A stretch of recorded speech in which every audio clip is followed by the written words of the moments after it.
और क्या माफिया अतीक अहमद अभी जिंदा है? क्या वो मरा नहीं है? आप सोच सकते हैं कि आखिर ये किस तरह का सवाल है, ये कैसा सवाल पूछ रहे हैं। अतीक अहमद के कत्ल का वीडियो हर टीवी चैनल, वेबसाइट और सोशल मीडिया साइट पर न जाने कितने दिनों तक दौड़ा था। फिर आखिर अतीक अहमद जिंदा कैसे हो सकता है? तो हम आपको बताते हैं कि हमारे ऐसा कहने के पीछे वजह क्या है। अतीक अहमद तो मारा जा चुका है, लेकिन उसकी दबंगई, उसके रसूख और उसकी ताकत ने न चाहते हुए भी न जाने कितने लोगों को प्रभावित किया। और उन्हीं में से एक है प्रयागराज का लारेब हाशमी, जिसने प्रयागराज में ड्राइवर और कंडक्टर पर हमला किया था। लारेब हाशमी ने पुलिस की पूछताछ में जो कुछ बताया है, उसके बाद हम ये कह सकते हैं कि अतीक अभी मरा नहीं है, बल्कि शॉर्टकट से शोहरत जुटाने वाले कई लोगों में आज भी वो जिंदा है। आपको बताएंगे कि आखिर लारेब के वायरल वीडियो में उसने जो कुछ बोला, आखिर वो आक्रामकता और कट्टरता उसमें कहां से आई, उसके बारे में हम आपको बताएं। उससे पहले आपको लारेब पर ताजा अपडेट जरूर बता देते हैं। लारेब हाशमी को 14 दिन की न्यायिक हिरासत में भेज दिया गया है, लेकिन उसे जेल नहीं भेजा गया है, क्योंकि उसके पैर में गोली लगी है और उसका अस्पताल में ही इलाज चल रहा है।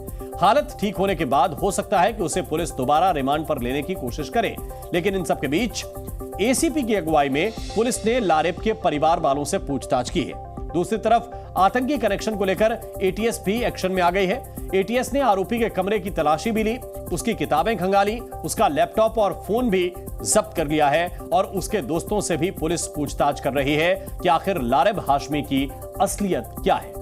तो फिलहाल पुलिस लारेब पर हर एंगल से खोज कर रही है और उसके घर से मिले हर सामान की करीने से जांच भी कर रही है। आपको एक बार विस्तार से बताते हैं कि उसके घर में अभी तक क्या क्या मिला है।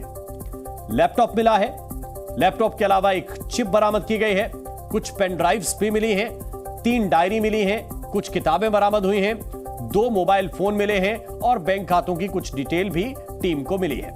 अब सूत्रों से मिली जानकारी के मुताबिक लारेब के पास जो लैपटॉप मिला, उसमें धर्म विशेष के वीडियोज और फोटोज से वो लैपटॉप भरा हुआ है।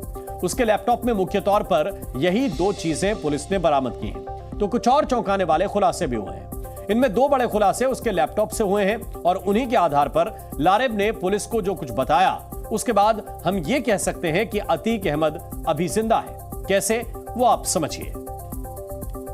लारेब हाशमी भले ही बीटेक का छात्र हो, कुछ ही महीने पहले उसने बीटेक में दाखिला ले लिया था, लेकिन ऐसा लगता है कि उसका असल मकसद इंजीनियर बनना नहीं था। वो तो शोहरत और ताकत के लिए शॉर्टकट तलाश रहा था। इसी चाहत में लारेब को माफिया अतीक अहमद से काफी लगाव था। जांच में लारेब के अतीक प्रेम से जुड़ी कई बातें सामने आई। लारेब की माफिया अतीक से हमदर्दी भी दिखी है। पुलिस सूत्रों के मुताबिक लारेब हाशमी को अतीक अहमद का दबंग अंदाज बहुत ज्यादा पसंद था। जिस तरह अतीक की दबंगई की चर्चा होती थी, लारेब उससे काफी प्रभावित था और इसीलिए वो खुद भी अतीक अहमद की तरह बनना चाहता है।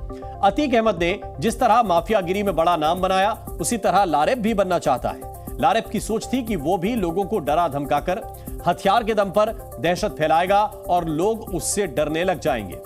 खुद को अतीक जैसा बनाने के लिए वो अतीक जैसा दिखने की भी कोशिश कर रहा था। जिस तरह अतीक अहमद सिर पर हमेशा सफेद साफा पहनता था, ठीक उसी तरह का साफा, उसी अंदाज में वो भी सफेद रंग का साफा आपको लारेब हाशमी के सिर पर भी दिखाई दे जाएगा। क्यों? ताकि वो अतीक अहमद की तरह दिखाई दे।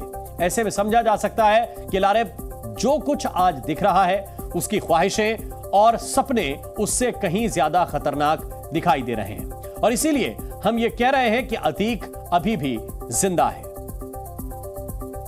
अतीक जिस तरह की बातें करता है और जिस तरह की बातें उसने आज भी की, वो हैरान करने वाली हैं। वो सामान्य बातें नहीं हैं। जो लारेब कह रहा है उसको आप सामान्य नहीं कह सकते। वो कहीं ना कहीं से तो प्रेरित जरूर लग रहा है। उसके बारे में विश्लेषण करें उससे पहले आज लारेब ने क्या कुछ कहा है वो आपको सुनना चाहिए। क्या? अच्छा, हमको नहीं बोले थे, वो दूसरे लोग से बोल रहे थे, पब्लिकली तो सब हंस रहे थे। अच्छा, इसी वजह से मारने की इरादा था क्या जान से? नहीं, हम तो सोचे थे कि खाली मतलब कुछ बोलेंगे बस ऐसे। हमें उस वक्त गुस्सा चढ़ गया। जो नारे वारे लगा रहे थे कहाँ से देखे थे ये सब? ये उनके लिए नहीं था। किसके लिए था? बस ऐसे सब तो मतलब जो गुस्ताख लोग थे, उनके लिए गुस्सा चढ़ा था तो उनके लिए बोले थे। तो योगी मोदी जी को भी गाली दे कुछ बोल रहे थे वीडियो में, हमें इसलिए बोल दिया नाराज है? कि ये लोग उनको बचा क्यों रहे हैं, मतलब जो गुस्ताख लोग हैं, इसलिए इनके प्रति भी थोड़ी नाराजगी थी तो इनके लोग ही बोल दिया। तो सुना आपने, दूसरों को कही गई बात लारेब को इतनी बुरी लग गई कि उसने हथियार उठा लिया और चला भी दिया। 2 लोग अस्पताल में इलाज करा रहे हैं। ऐसे में सोचिए कि जैसे आरोप लारेब लगा रहा है वैसी बातें उसके साथ बोल दी जाती तो फिर वो क्या करता। तो ये लारेब हाशमी है जिसका ये नया बयान अब सामने आया है, जिसमें लारेब विस्तार से अपनी बात बता रहा है।